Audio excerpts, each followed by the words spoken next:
मैं डॉक्टर उर्मिला मीणा से आचार्य संस्कृत महारानी श्रीजय स्नातकोत्तर महाविद्यालय भरतपुर राजस्थान। यह वीडियो तृतीय वर्ष के विद्यार्थियों के लिए। विद्यार्थियों, मैं आपको आपकी पाठ्य पुस्तक श्रीमद् भगवद्गीता के 64 श्लोक करा चुकी हूँ और आज मैं आपको 65वें श्लोक के विषय में बताऊंगी। इसमें प्रसन्न चित्त वाला पुरुष स्थिति प्रज्ञ हो जाता है, इसका यहाँ व्याख्यान किया जा रहा है। अब आप श्लोक देखिए। प्रसादे सर्व दुखानाम हानि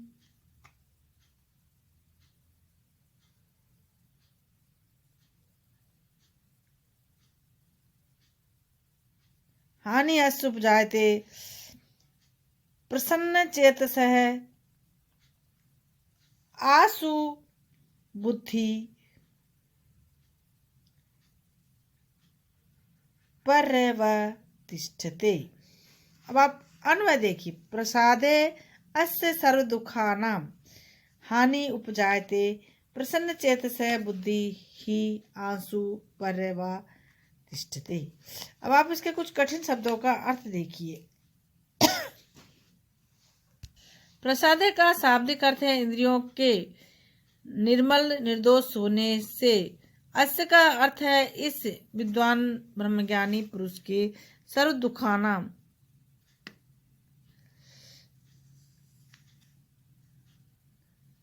दुख के समस्त हेतुओं का, हानि का अर्थ है विनाश, उपजाते का अर्थ है उत्पन्न हो जाता है।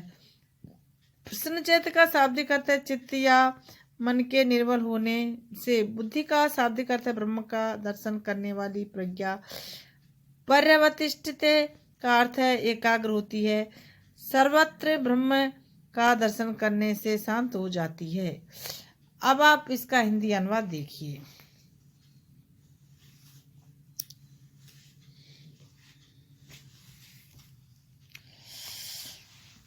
और जब तब स्वच्छता प्राप्त होने पर हम अधिकारी के सभी दुखों का नाश हो जाता है।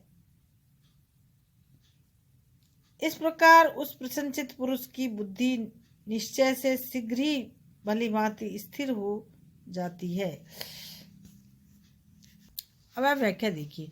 श्री कृष्ण अर्जुन से कहते हैं कि इंद्रियों के निर्बल होने से विद्वान पुरुष के संपूर्ण दुखों का विनाश हो जाता है। इष्ट और अनिष्ट मानकर जिन विषयों में उसे सुख दुख की अनुभूति होती है वह उनसे मुक्त हो जाता है। चित्त या मन से राग द्वेष आदि दोषों से रहित होने पर वह निर्मल हो जाता है और चित्त के निर्मल होने से बुद्धि स्वच्छ हो जाती है और सर्वत्र ब्रह्म ज्ञान करने से स्थिर हो जाती है। अब आप भावार्थ देखिए। अनासक्त भाव से कर्मयोग साधना से पाप क्षय होने पर अंतःकरण प्रसन्न हो जाता है और पापों के कारण होने वाले सभी दुखों का नाश हो जाता है।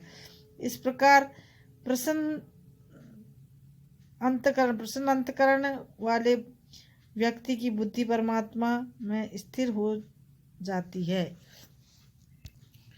यहाँ दुखों से आसे सब प्रकार के आदि दैविक, आदि भौतिक और आध्यात्मिक तीनों प्रकार के दुखों से।